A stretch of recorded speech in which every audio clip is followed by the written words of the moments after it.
Aziz she'riyat san'at ixlosmandlari, hozir e'tiborlaringizga bitta hajviy she'r o'qib aytib beraman. Ushbu she'r muallifi ijodkor, ajoyib inson amakim Yangiboy O'rinov bo'ladilar. Ilohim umrlari uzoq bo'lsin.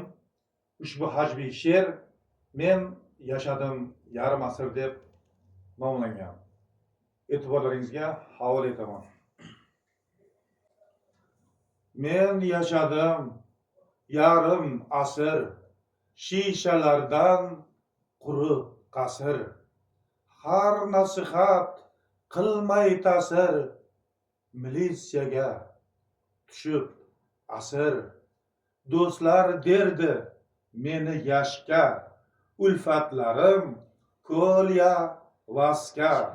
Hech bormadim ishga, darsga, men yashadim yarim asr, butilkadan quruq qasr. Xotin uyda kutib turar, qilichini qayrab turar.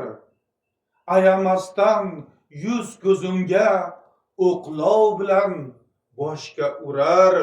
Men yashadim yarim asr, butilkadan quruq qasr.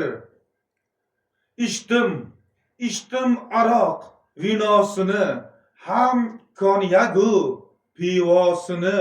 Ko'rdim guldek balosini, oxirida hech topmadim oshqozonning davosini.